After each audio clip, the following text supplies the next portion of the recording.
Hi friends, welcome to வி சமையல். எல்லாம் எப்படி இருக்கீங்க? இன்றைக்கி நம்ம ஒரு சூப்பரான சிம்பிளான பூரி குருமா தான் செய்ய போகிறோம். இது நிறைய வெஜிடபிள் போட்டு இது அவ்வளோ டேஸ்ட்டாக இருக்கும். நீங்களும் ட்ரை பண்ணி பாருங்கள். நம்ம ஊரில் பார்த்தீங்கன்னா இந்த மாதிரி பூரி குருமா செஞ்சால் தான் நம்ம ஆளுகளுக்கு, தமிழ் ஆளுகளுக்கு பிடிக்கும். நார்த் இந்தியாவிலலாம் பார்த்தீங்கன்னா சன்னா அந்த மாதிரிலாம் போடுவாங்க. நம்ம ஆளுகளுக்கு இந்த மாதிரி உருளைக்கிழங்கு குருமா தான் சூட்டபுளாக இருக்கும். இது அவ்வளோ அல்டிமேட் டேஸ்ட்டாக இருக்கும். நீங்களும் ட்ரை பண்ணி பாருங்கள். அதுக்கு முன்னாடி நம்ம சேனலை சப்ஸ்கிரைப் பண்ணாதே சப்ஸ்கிரைப் பண்ணிக்கங்க. வாங்க வீடியோக்குள்ளே போகலாம். ஒரு கடாயில் ஒரு 3 டேபிள் ஸ்பூன் எண்ணெய் ஊற்றிக்கங்க. எண்ணெய் நல்லா காஞ்சி வந்தோடனையும் கடுகு ஒரு 1 1/2 டீஸ்பூன் போட்டுக்கங்க. இது கடுகு, கடலைப்பருப்பு ரொம்ப முக்கியம். அதனால் கடுகு நிறையவே போடலாம். அப்போ தான் சாப்பிட்றப்ப பூரிக்கோட வரப்போ டேஸ்ட்டு இன்னும் செம்மையாக இருக்கும். இது கூட கடலைப்பருப்பு அது ஒரு 2 டீஸ்பூன் போட்டுக்கங்க. போட்டு கடலைப்பருப்பு நல்லா பொன்னிறமாக வறுபடணும். வறுபட்டனையும் இது கூட 2 பெரிய வெங்காயம் நீல வாக்கில் வெட்டுனது அதையும் போட்டு நல்லா கலந்து விடுங்க.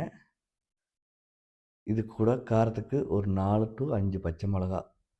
இதுக்கு நம்ம வேறு மசாலாவெல்லாம் எதுவும் போடுறதில்ல. அதனால் பச்சை மிளகா காரம் மட்டும்தான். இது கூட தக்காளி, 1 தக்காளி, கேரட், 1 கேரட், பச்சை பட்டாணி, பீன்ஸ் இருந்துச்சுன்னா பீன்ஸ் சேர்த்துக்கங்க. எங்கள் வீட்டில் பீன்ஸ் இல்ல செய்கிறப்ப. அதனால் பச்சை பட்டாணி மட்டும் சேர்த்திட்டோம். இது நல்லா ஒரு 2 மினிட்ஸ் நல்லா வதக்கி விடுங்க.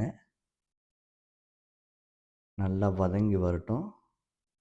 இப்போ இது கூட தேவையான அளவு உப்பு அதை சேர்த்திக்கங்க. சேர்த்தி நல்லா கிளறி விட்டுக்குங்க. இதுக்கு முன்னாடியே உருளைக்கிழங்க வேக வச்சு மசிச்சு வச்சுக்குங்க. இது கூட நம்ம இப்போ தேவையான அளவு மஞ்சள் தூள். நம்ம வேறு எந்த மசாலாவும் போட போகிறதில்ல. மஞ்சள் தூள் மட்டும் தான் போட போகிறோம். இதையும் போட்டு நல்லா கலக்கி விட்டுக்குங்க. இப்போ ஒரு 2 to 3 கப் தண்ணி ஊற்றிக்குங்க. இது தேவையான அளவுக்கு உங்களோட பதத்தை பொறுத்து. ஏன்னா இந்த 2 கப் ஊற்றுனோம்னா நல்லா கெட்டியாக இருக்கும். ஃபைனலாக செஞ்சு வரப்போ இது கூட வேக வச்சு மசிச்சு வச்சுருக்கிற உருளைக்கிழங்க இது கூட சேர்த்திக்கலாம். கொஞ்சம் உருளைக்கிழங்க நல்லா மசிச்சு வச்சுக்கோங்க. மற்றதெல்லாம் அரையும் குறையுமா மசிச்சு வச்சா போதும். இந்த மாதிரி ஒரு 5 மினிட்ஸ் நல்லா வேக விடுங்க. இப்போ இது கூட ஒரு 2 டீஸ்பூன் கடல மாவு எடுத்து நல்லா லம்ப்ஸ் இல்லாத கலக்கி இது கூட சேர்த்திக்கங்க. இப்போ உடனே கிரேவி கெட்டியாகும், நல்லா கெட்டியாகும். ஏன்னா ஆல்ரெடி நம்ம காய்கறி எல்லாம் வெந்துருச்சு, உருளைக்கிழங்கும் வெந்துருச்சு. நம்மளுக்கு இப்போ கிரேவி திக்கானா போதும். லோ ஃப்ளேம்லேயே வச்சு செய்யுங்க. நல்லா சூப்பராக இருக்கும்.